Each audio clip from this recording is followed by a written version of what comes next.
আজকে কিন্তু আবার অনেক কাজ পড়ে রয়েছে, তো দেখতেই পাচ্ছ পান্তা আর আলু ভাতে নিয়ে বসে পড়েছি। আলু ভাতেগুলো ভালো করে মাখছি লঙ্কা পেঁয়াজ দিয়ে আর চপ দিয়ে। ওর বাবা চপ এনেছে, তো ও পান্তা খাবে বলে বায়না করছিল। ওর বাবার জন্য যে পান্তাটা রয়েছে ওটাই ও খাবে।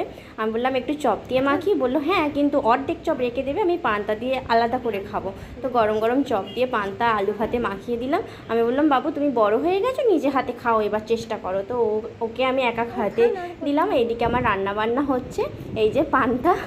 তো গরমের দিকে পান্তা খাওয়া কিন্তু খুব ভালো, আর এরা দুজনেই কিন্তু বাবা আর ছেলে পান্তা খেতে ভীষণ ভালোবাসে। তো আমি ওপরে দেখো আমার কাঁথাগুলো সব রোদে দিয়েছি, বালিশ আরে কাপড় টাপড়। তো ওপরে গিয়ে তো মাথা গরম হয়ে যাচ্ছে। এই সব শাড়িগুলো দেখতে পাচ্ছ, এগুলো আমি ছাদে পেয়েছিলাম আমার ছাদে।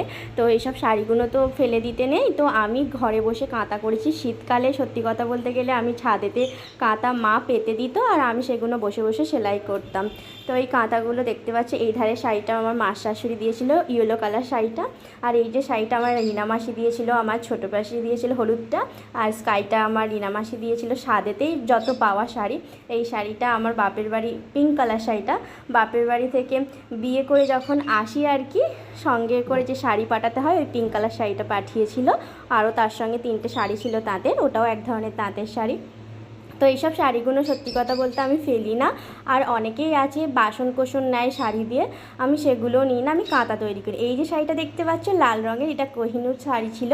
তো এই ছাপা শাড়িটা আমাকে দেওয়া হয়েছিল আমার গায়ে হলুদের তত্ত্বে, অর্থাৎ ওই শাড়িটা পরেই আমার গায়ে হলুদ হয়েছে। আর ওই দিকের যে হলুদ আর লালের যে আম কলকা শাড়িটা দেখতে পাচ্ছ, আমার আর আমার জায়ের কিন্তু দুজনকেই আমার বাপি দিয়েছিল আমার শ্বশুরমশাই মারা যেতে ঘাটে ওঠার সময় আর কি। তো আমার যত যাবতীয় শাড়ি যা পরেছি আমার 8 বছরের জীবনে, আমি কিন্তু সব কিছুই কাঁথা করেছি। একটা শাড়িতে 9টা করে শাড়ি রয়েছে। এই যে শাড়িটা দেখছো ওই শাড়িটা আজ কলকা, ওটা আমার সাদেতে আমার যা দিয়েছিল। তা এখানে যেটা দেখতে পাচ্ছ কার্পেটটা, এই কার্পেটটা আমাকে শাশুড়ি মা গিফট করেছে। ওনার 2টো ছিল, 2টো ছেলের বউকে এই কার্পেট 2টো দিয়ে দিয়েছে। তো কার্পেট আমি এই কার্পেটটা পাতি না ঘরেতে, তো বিছানায় পেতে দিয়েছি। কারণ আমি দেখতেই পাচ্ছ বক্স খাট হলে কি হবে, আমারও এখনও গদিটা কেনা হয়নি। তো এখানেও অনেক শাড়ি আছে, এই শাড়িগুলোও আমার পরা শাড়ি আর কি।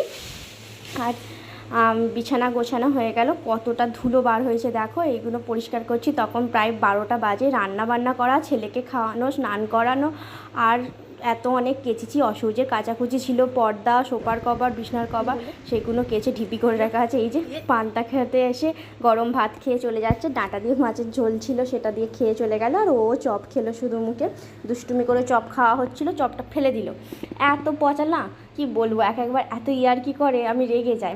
তো এই যে ঘরের সামনে সদর দরজার পর্দাটাও লাগিয়ে নিলাম।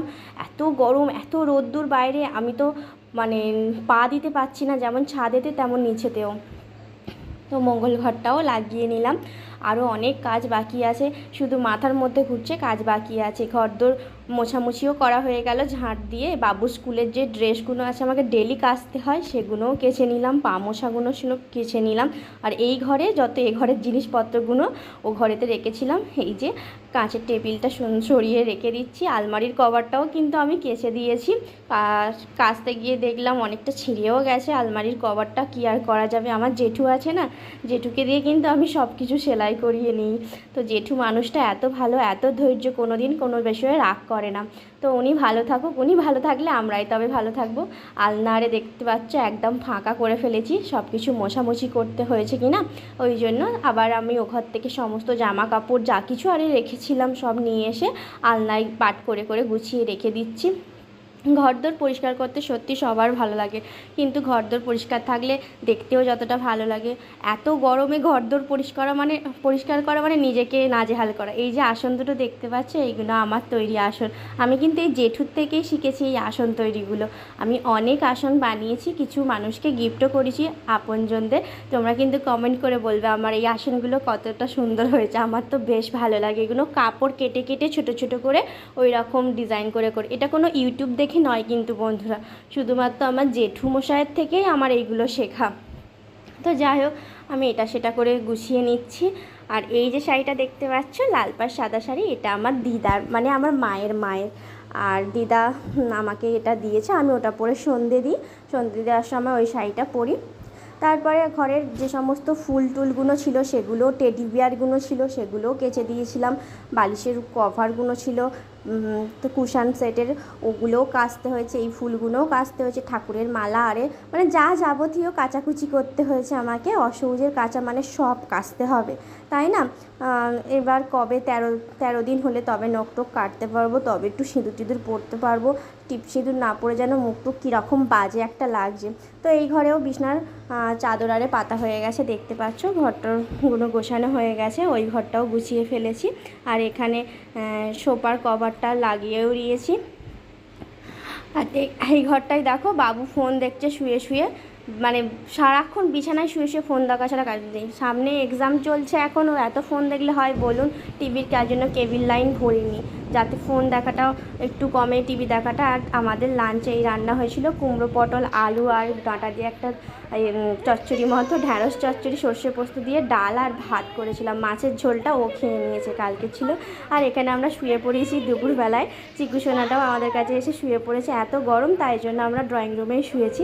আর ওর পাপা দুটো আইসক্রিম এনেছিল, দুজনে মিলে খেয়েছে, আমি কিন্তু খাইনি। তো আমার এই ব্লগটা আমি এখানেই শেষ করছি। তোমাদের যার যার ভালো লেগেছে একটু লাইক করো, কমেন্ট করে জানিও কেমন লাগে।